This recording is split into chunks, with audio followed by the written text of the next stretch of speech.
The hearing will come to order. I would like to welcome everyone to today's Energy and Water Member Day. Today, our fellow members will have the opportunity to testify on issues under the jurisdiction of this subcommittee that are important to them. Each witness will have 5 minutes to present their testimony.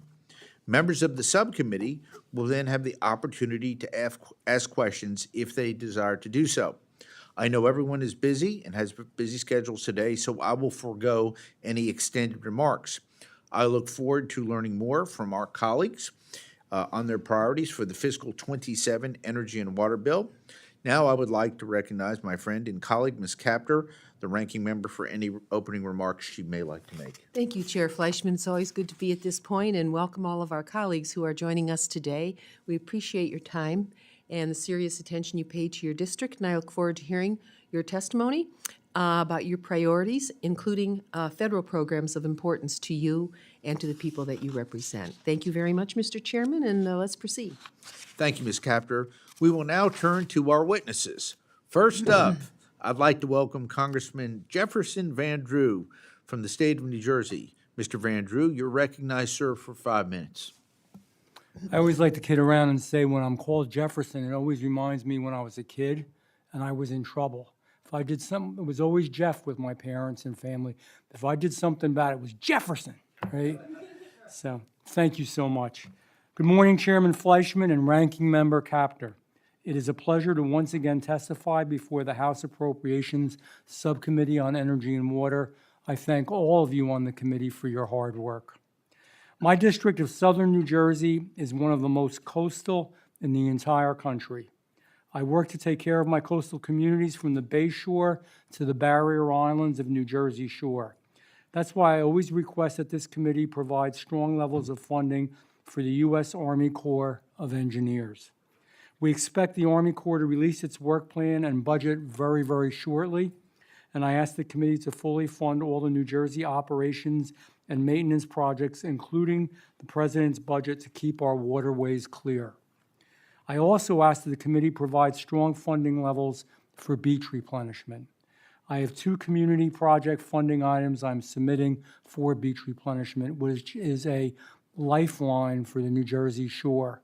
For those that haven't been, we always have certain vision of New Jersey. I'd really love to have you down sometime. We have beautiful beaches and bays and meadows and farmland.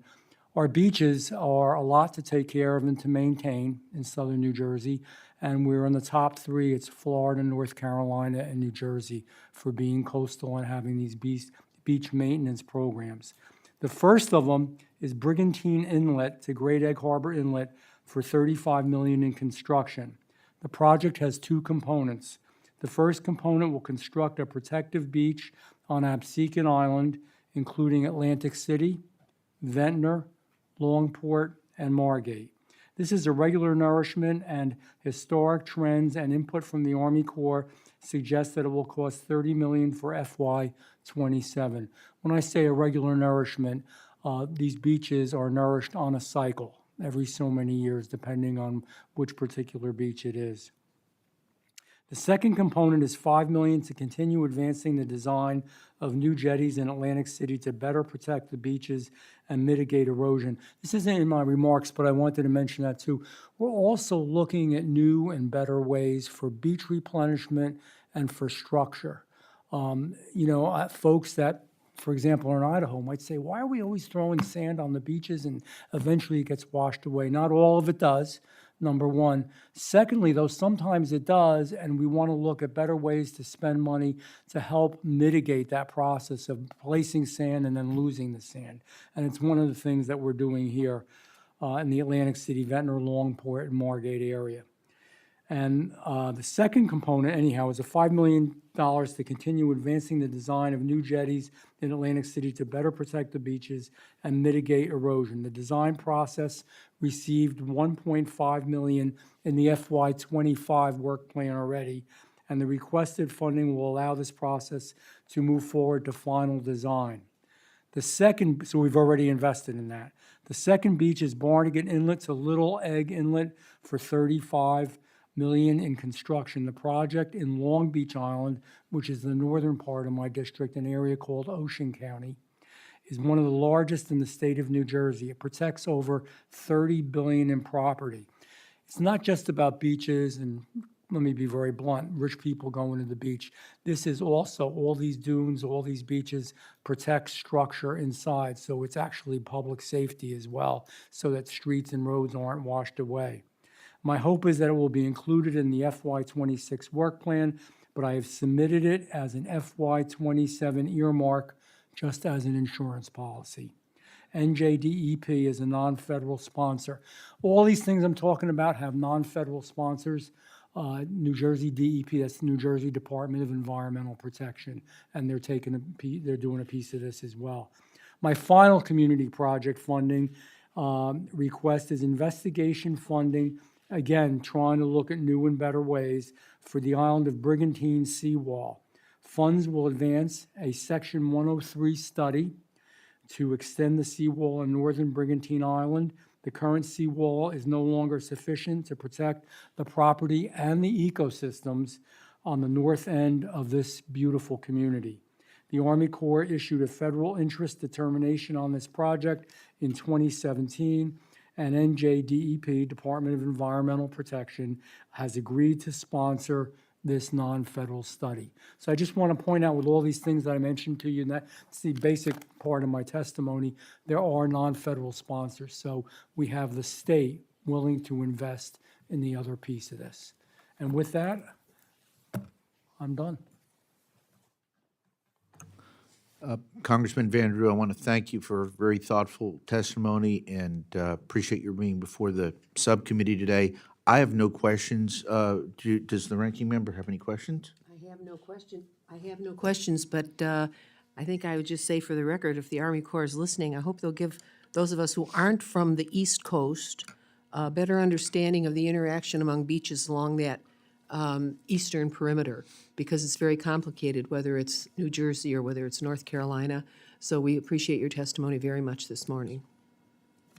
If I just may speak for a second, you're right, it is very complicated, and we're actually still learning, to be honest with you, and we don't want to waste federal dollars or state dollars for that matter. So looking at the best, safest, most environmentally acceptable ways to restore these areas and yet at the same time protect property.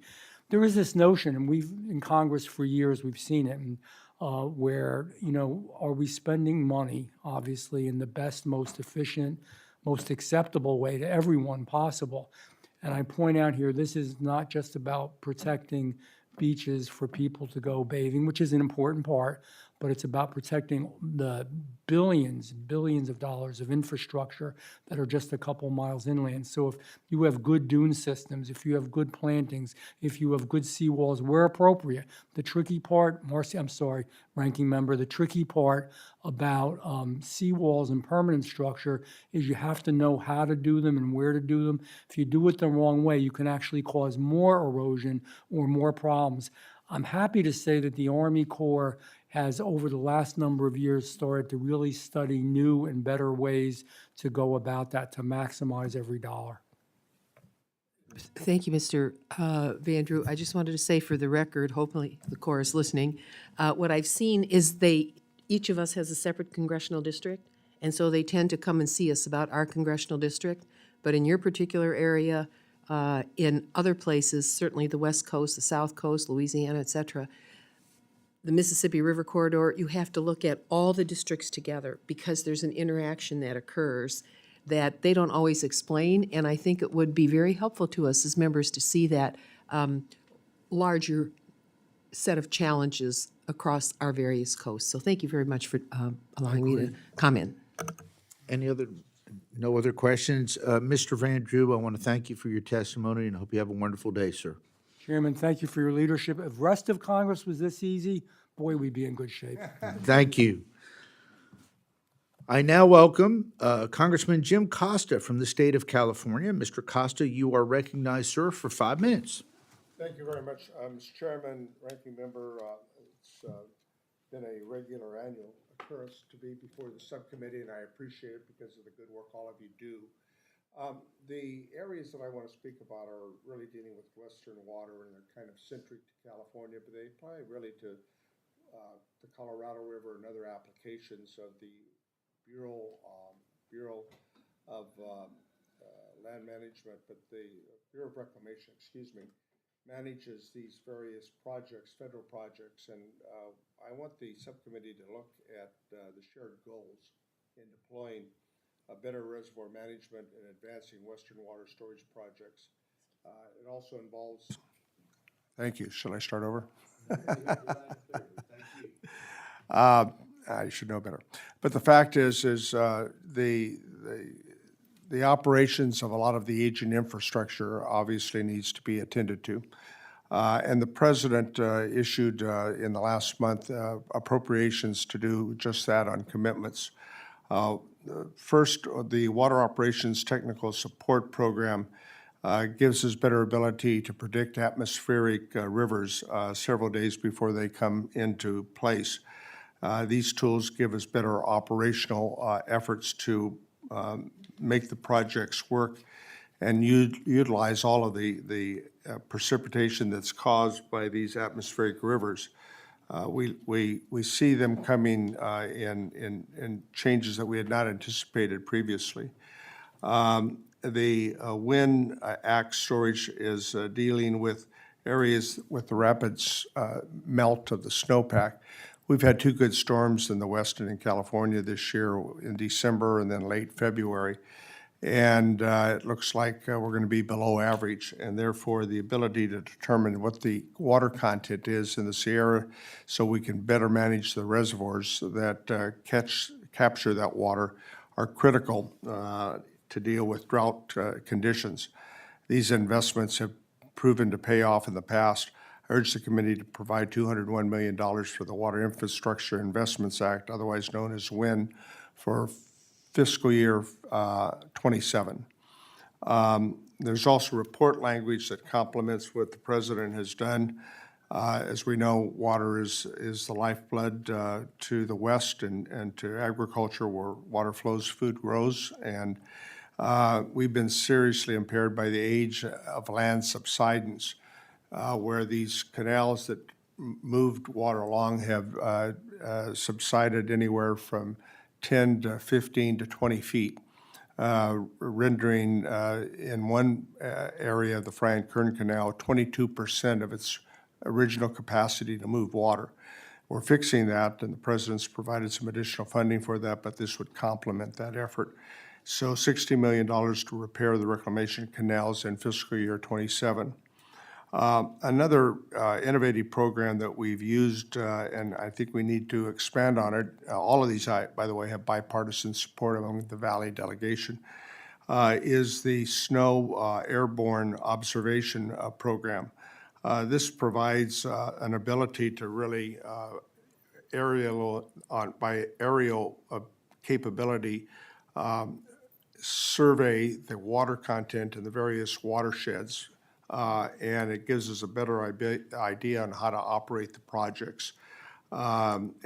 Reclamation Snow Water Supply Forecast utilizes NASA's developed technology on airborne snow observations to full watershed snowpack inventory at high resolution.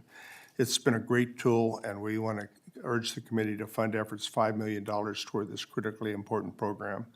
And finally, many years back, a number of my colleagues and I resolved a lawsuit settlement on dealing with the San Joaquin River Restoration Program. And the water users have supported the out-of-court settlement agreement. This will continue the restoration program to maintain fish populations on the San Joaquin River and reverse adverse water impacts for the people who benefit from the water from that river. And so I urge the committee to provide full funding for the San Joaquin River Restoration Program.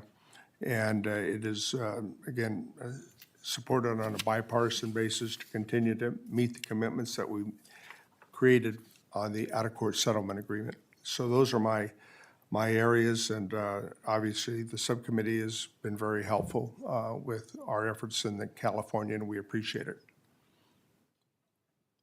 Mr. Costa, I want to thank you for your testimony today. I have no questions. Does the ranking member, Ms. Capper, have any questions? In your part of California, has the Colorado River situation impacted you? Yes, and we really have tried to set an example. Back in 2000, 2001, I chaired the State Senate Ag and Water Committee, and we had a settlement agreement that really provided additional conservation in Southern California, where we receive water from the Colorado River in the Imperial Valley District. The problem is when the law of the river was settled in the late 1960s, after a lot of consternation between the upper basin and lower basin states, and I'm looking at some friends of mine who represent those areas, it was done under an agreement that they thought in a 10-year average, and we're re-examining all these 10-year averages, that the yield of the Colorado was 17 million acre feet on an average on a 10-year basis. Well, Lake Mead by Las Vegas, that some of you may be familiar with Hoover Dam, has not been filled since 2000. And a year ago, it almost went to dead pool status.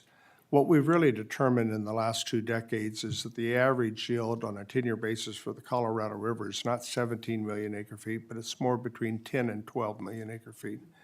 And so coming to grips with this agreement that split the water between upper basin states, lower basin states, including California and Mexico, has now become a very, very difficult challenge, because everybody has to look at the reality that the allocations that they thought they had going back to the 1960s that they had agreed upon are no longer the real numbers, and therein lies the problem. Mr. Simpson. Thank you, and thanks for testifying, Jim. That is a fascinating subject about the upper and lower basin and how that water was divided and stuff. It was over appropriated because they thought there was a lot. They were looking at wet water years and not dry water years, Right. and so it's caused some problems. But what is your, how close or what is the level of water that you have this year anticipated? They're talking about a little more rain, snow next week, but I think we're looking at, they raised it yesterday from 15% to 20%. And we've got our fingers crossed that we may be able to double that. The next snow survey is going to be at the end of this month, so it'll be early next week. And then the last one is at the end of April. But as you know, farmers, ranchers, dairymen, and women are making decisions now and last month as to what they're going to plant in terms of annual crops based upon their water allocation. Yeah. And so if we get additional water allocated in May, that's helpful, but it doesn't allow you to plant crops that you'd want to plant now. Right. And therein lies the problem. It's going to be an ugly water year in the West. I mean, Right. if you look up at our state, we're normally outside my house, there'd be 2 feet of snow. They play golf year-round out there. Yeah. In Idaho, which is, and the reason I ask that is because it affects my bill substantially, in that I think we're going to have a really bad fire year this year. Yeah, no, that, and we don't even have fire years anymore in the West. Yeah. It's a fire seasons, we have fire years. It's year-round. So thank you for your testimony. Thank you. And I thank Mr. Simpson and Mr. Costa again. I thank you for your testimony, sir. Okay. Keep up the good work. Thank you. I now welcome Congresswoman Jennifer Kiggans from the state of Virginia. Ms. Kiggans, you're recognized for 5 minutes. Welcome. Thank you. Thank you, Chairman Fleischman and Ranking Member Capter, for the opportunity to participate in this Member Day. I want to begin with an issue that's long overdue for action and critically important to my district, and then that's the erosion of the Chincoteague Inlet on the eastern shore. The Chincoteague Inlet is a dynamic and rapidly shifting coastal inlet on Virginia's eastern shore that serves as a critical navigation channel and harbor of refuge for mariners, while also supporting ecosystem health and coastal protection. Over time, increasing erosion and sediment movement have destabilized the inlet, threatening the town of Chincoteague's working waterfront, local homes and businesses, and the surrounding barrier island system. Without a comprehensive feasibility study, we lack the data needed to evaluate long-term stabilization strategies, protect the shoreline, and ensure safe navigation. This study was authorized under the 2016 Water Infrastructure Improvements for the Nation Act and the town formally requested it as far back as 2015. Since then, the community has done everything right. They have secured the required non-federal cost share, received support from the Commonwealth of Virginia, and built strong regional and congressional backing. I've personally pushed for this study at every level, including submitting requests to the Office of Management and Budget for inclusion in the President's fiscal year 27 budget and to the Army Corps of Engineers for inclusion in the fiscal year 26 work plan. Yet despite being authorized for nearly a decade and fully ready to move forward, the study has still not been funded or initiated. This is not just a local issue, it's also a federal responsibility. Stabilizing the inlet is essential to protecting major federal assets, including NASA's Wallops Flight Facility, the Mid-Atlantic Regional Spaceport, and nearby Navy installations that depend on stable coastline conditions for operational access and mission continuity. As a member of both the Natural Resources and Armed Services Committee, I see clearly how coastal erosion is not just an environmental challenge, but a direct threat to national security and federal investment in infrastructure. We cannot continue to delay a study that is authorized, has a committed state-covered cost share, and is critical to protecting both communities and federal investments. I urge the committee to prioritize funding for the Chincoteague Inlet feasibility study. Secondly, I want to highlight the importance of continued robust funding for beach nourishment. Federally authorized beach nourishment projects are one of the most effective investments we make in coastal resilience. These projects protect communities from storm damage while sustaining local economies that depend on tourism, recreation, and coastal access. The return on investment is extraordinary. Studies show for every $1 spent on beach nourishment, beach tourism generates approximately $3,000 in economic output, $1,400 in direct spending, and $200 in tax revenue. That is a level of economic return that far exceeds most federal programs. In my district, beaches are not just places where people vacation, they are critical infrastructure. They protect homes, businesses, and military installations, and they support an economy that generates billions in activity each year. Without continued federal partnership, these communities are left exposed to increasing storm risks and long-term erosion. Finally, I want to address the glaring gap in coastal storm risk management studies and the need to ensure they are truly comprehensive. Communities like those in Hampton Roads rely on the Army Corps of Engineers to evaluate flood risk and identify mitigation strategies. However, current funding limitations and authorities often prevent the Corps from fully accounting for federal infrastructure, particularly military installations, within these studies.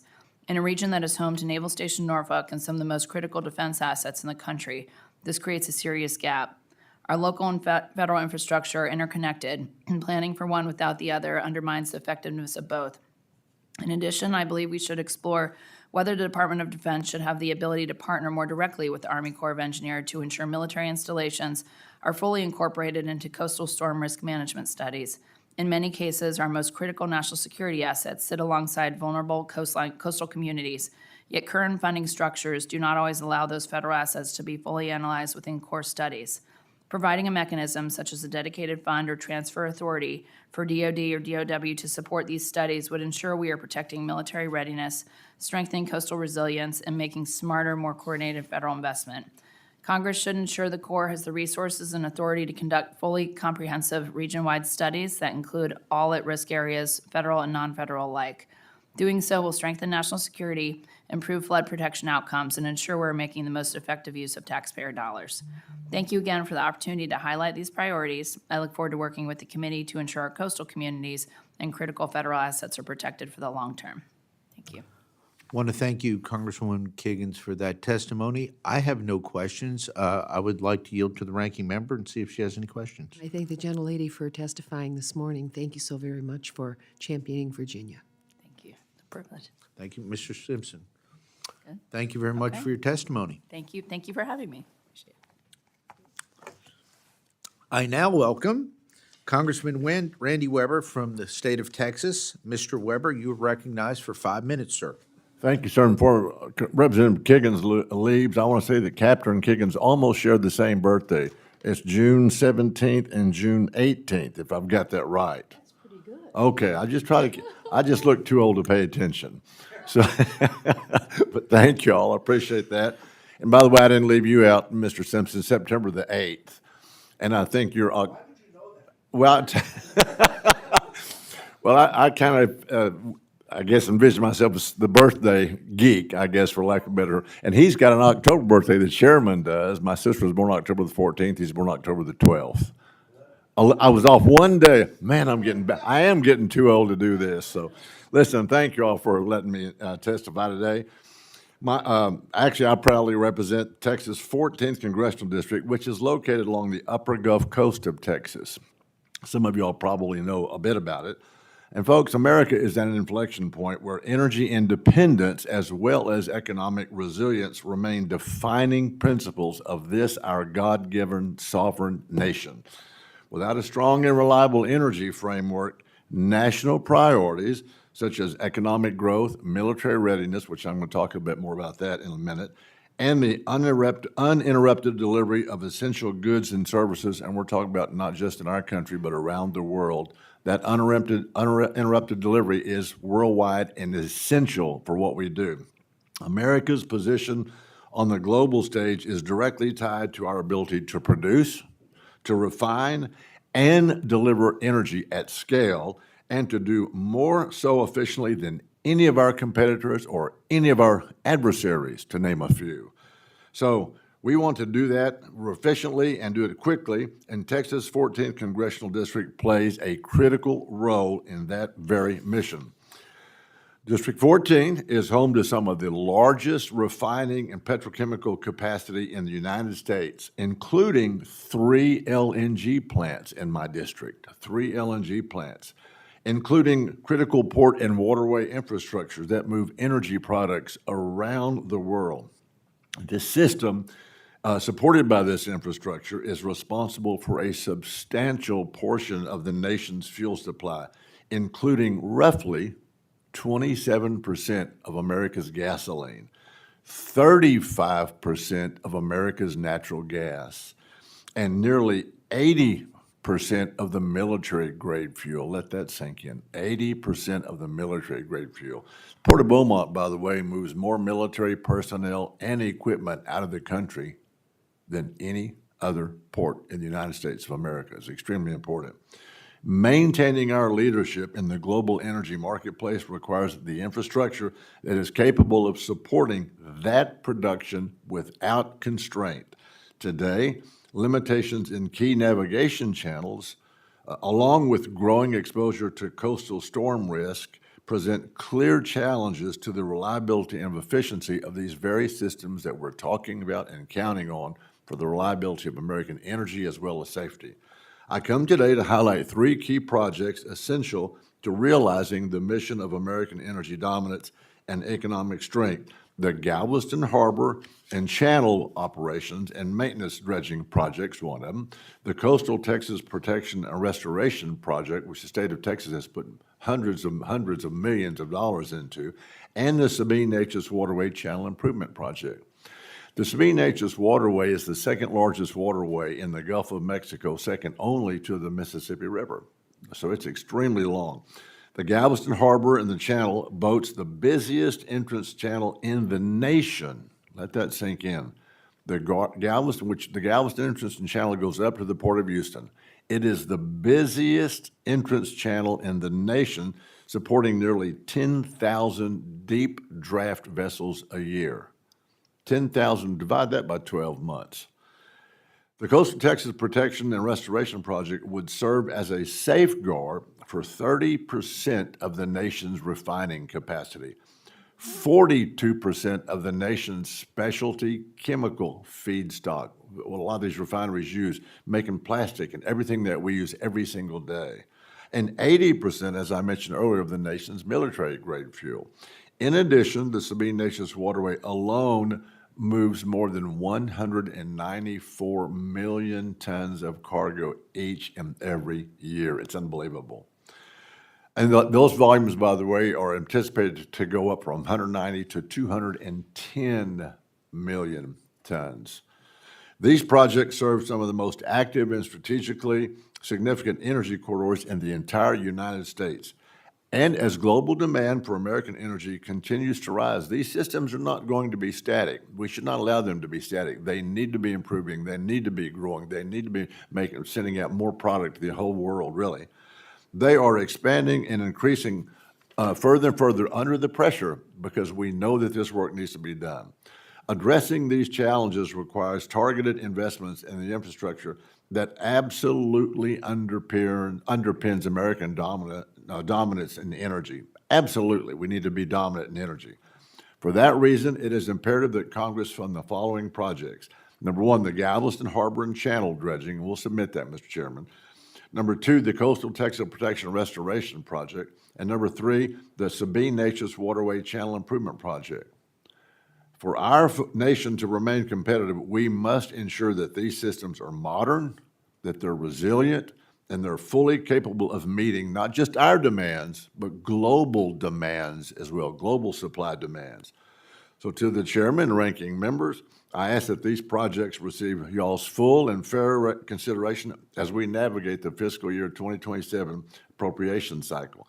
These projects not only benefit the hardworking people I'm so proud to represent, but also ensure that our nation continues to lead the world as the global energy leader. Thank you for allowing me the opportunity to speak about these priorities, and I look forward to answering any further questions.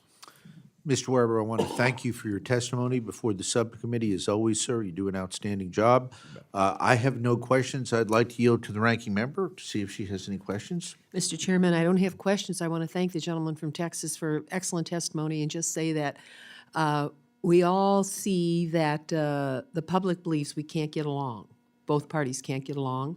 I would like to suggest to the chair that his public relations staff and mine work together. I'm really proud of the Congress at this moment. We have people who've testified this morning from the East Coast, the Gulf Coast, the West Coast. I represent the Great Lakes Coast, the longest coastline in the country, and that we are working on real improvements for our nation. Yeah. And that despite all of the invasion of the media, the quiet work of the country goes on. And I'm just really impressed with the witnesses this morning and those who've come to the hearing. And I think we have a lot to share. And because all the coasts are represented, Mr. Chairman, I just think that might be something we might want to think about. That there are people who put their shoulder to the wheel in this institution. So thank you so very much, and thank you for your testimony. Thank you, ma'am. I thank the ranking member for her kind comments about the witnesses, and I share the sentiments about the testimony today. I'd like to recognize the distinguished chair of the House Interior Subcommittee for Appropriations, Mr. Simpson. Thank you, and thanks for being here and for your testimony. I understand the importance of these projects that are in your district and so forth, and they're important not only to your district, but to the nation. You've also been one of the most vocal advocates for nuclear energy, and Yes, sir. I didn't see that in your testimony, but I He's a good one to follow, Mr. Chairman. he is that. So, but I thank you for being an advocate for that with obviously with Oak Ridge in his district and Addo National Lab. Yeah. It's very important that we have advocates for that, because if we're going to deliver the energy that's necessary, nuclear energy is going to be part of it.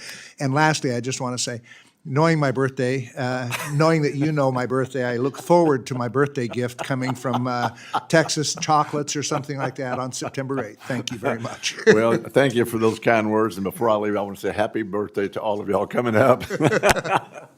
Thank you, Mr. Weber. If there's no other business, the hearing is adjourned. Thank you.